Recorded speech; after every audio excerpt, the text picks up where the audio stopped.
sobre este tema que hemos puesto sobre la mesa en esta tarde de viernes con José Reveles. Él es experto en temas de seguridad, pero también en narcotráfico. Es periodista que ha caminado, que ha recorrido, que ha entrevistado a muchas personas que tienen que ver con este tema y sabe del tema a profundidad. José Reveles, buenas tardes. Muy buenas tardes, Michi, a tus órdenes. Muchas gracias. Bueno, el tema de las autodefensas, aunque no es nuevo en nuestro país, incluso en Latinoamérica, de alguna forma en los últimos años hemos visto que este número se ha incrementado en varias partes de México. ¿Es legítima su surgimiento? ¿Es legítimo su movimiento? Mira, hace rato escuchaba una frase de que son toleradas. ¿Y por qué son toleradas? Porque no hay una legislación. Obviamente no pueden ser declaradas legales porque entonces al gobierno le costaría muchísimo trabajo controlarlas. Tenemos la experiencia en Michoacán, en 2014 sobre todo, cuando surgieron estas autodefensas. Algunos dicen que por inspiración incluso de Óscar Naranjo, el general colombiano que era asesor de Enrique Peña Nieto. El gobierno las armó, el ejército les entregó este armamento y después se arrepintieron y tuvieron que recogerlo y obligarlas a desarmarse. Entonces no es tan fácil un tema en el que se confunde lo que es una autodefensa con un integrante de una policía comunitaria, por ejemplo, en donde los temas que dicen defender, como el combate a grupos de traficantes y de delincuentes, puede convertirse también en la defensa de intereses de grupo. Creo que eso se vio muy claro en Michoacán, en donde tanto el doctor Mireles como el abuelo, que era Juan José Farías, o Hipólito Mora, fueron acusados a su vez de narcotraficantes. Entonces hay una línea muy delgada para dividir lo que es la verdadera autodefensa de quienes defienden, repito, intereses o económicos o de tierras o hasta religiosos, ¿no? Como puede ocurrir en Chiapas, por ejemplo. A propósito de esto que nos menciona y que hace el señalamiento directo con Hipólito Mora, tuvimos la oportunidad de platicar con él aquí en Mega Noticias y él decía que este surgimiento de las autodefensas es porque los políticos, las autoridades, las policías están coludidos con el crimen organizado. Si me lo permite, vamos a escucharlo y usted me dice qué opina al respecto. Dice Hipólito Mora, porque no nos queda de otra. ¿Es así? Mira, ha habido un caso que es ejemplificante de que incluso pueden ganar un juicio aquellos que alegan legítima defensa en ausencia del Estado. Me parece que los comunitarios de Aquila, en su momento, actuaron de esa manera, desarmaron a la policía, se armaron ellos mismos y fueron encarcelados. Pero en una defensa que hizo Leonel Rivero, el abogado dijo que en ausencia del Estado la Constitución permite que la gente se defienda a sí misma, y esa es un poco la justificación, pero no está legislado porque podría, él sacó esta hipótesis jurídica, pero no es que haya una claridad, vamos a decir, de un decreto que cree las autodefensas, etcétera. Hubo un decreto para amnistiarlas, pero no para generarlas. Entonces estamos hablando de la época de Peña Nieto, del tiempo del que se fue llamado el Virrey Castillo en Michoacán, y creo que el gobierno está un poco desconcertado de qué hacer con estos grupos.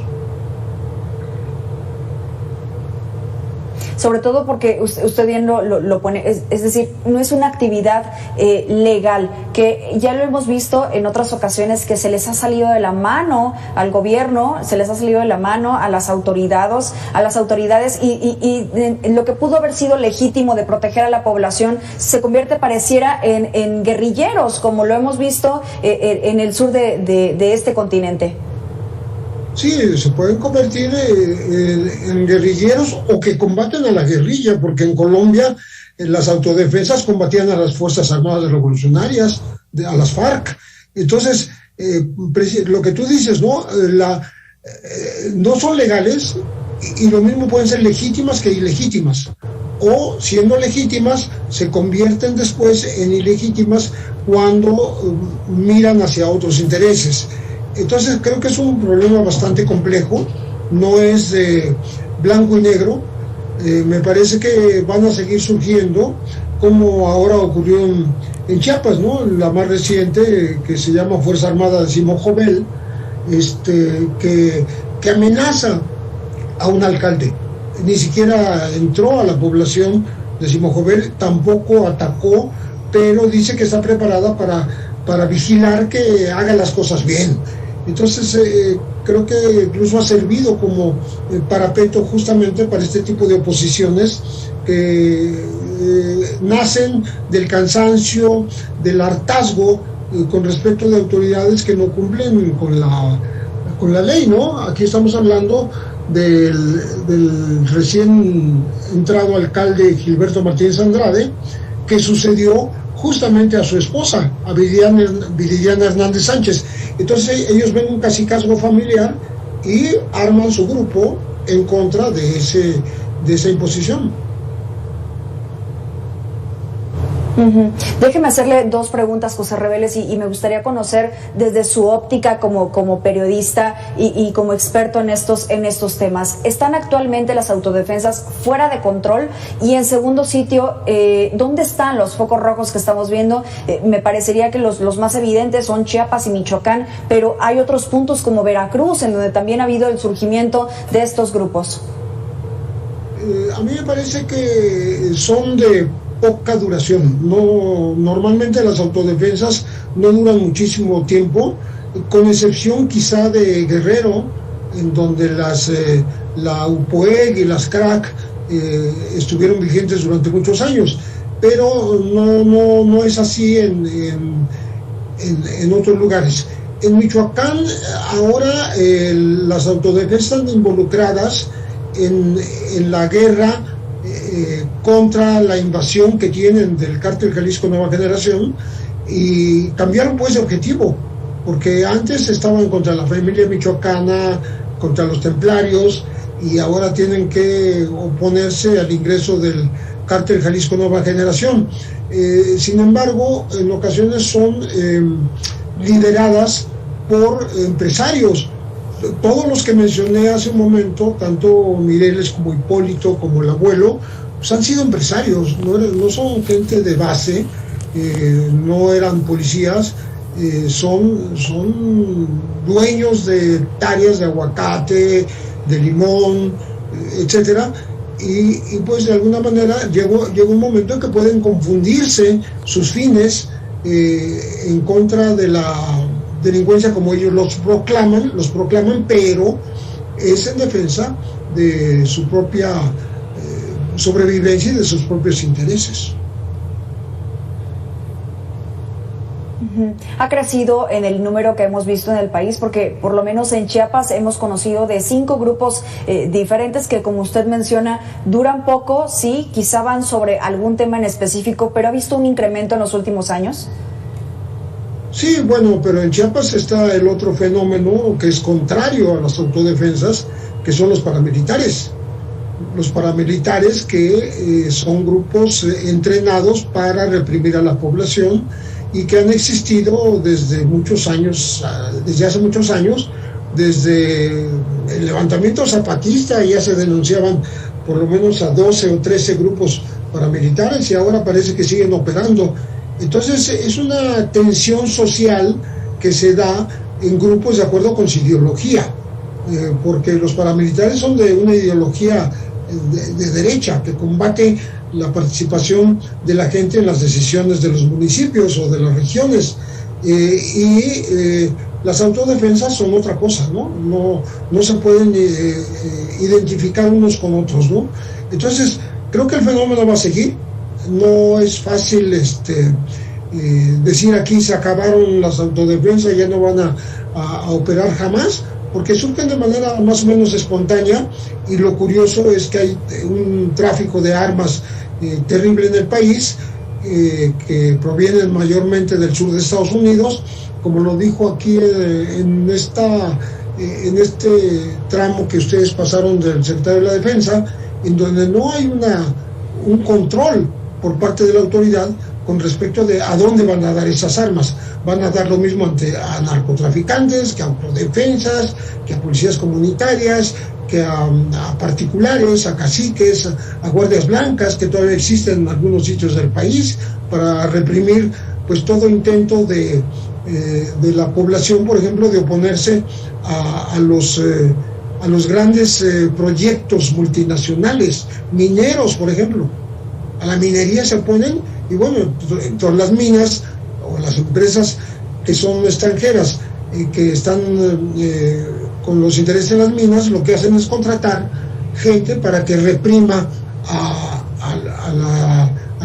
los que se oponen a estos proyectos, a estos megaproyectos. Y entonces surge un paramilitarismo, pero aliado con los intereses económicos extranjeros. Por eso de alguna forma se confunden unos con otros, y quizá alguna de las soluciones que se pudieran dar, ¿cuál sería, José Reveles? ¿Que se controle el tráfico de armas? Pues el control del tráfico de armas, la supervisión por parte de la autoridad de cómo estos grupos operan, pues para eso está la Guardia Nacional, ¿no?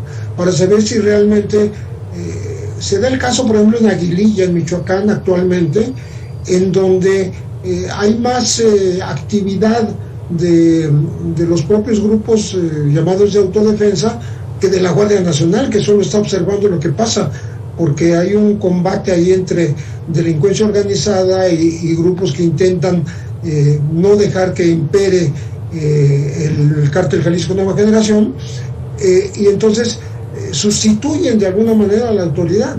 Yo creo que el objetivo del gobierno debiera ser imponer su propia ley, la ley que está reconocida, y que tienen estas fuerzas armadas, que son la Guardia Nacional, y que finalmente se obligue al imperio del derecho, o sea, que se acaben esas rutas o esas zonas de vacíos de poder que hay en el país. Los vacíos tienden a llenarse, y esos vacíos, si se llenan con gente no ética, que no corresponde a lo que dice responder, que es a la defensa de la gente, pues están atrapados entre la delincuencia, entre la defensa de intereses caciquiles locales.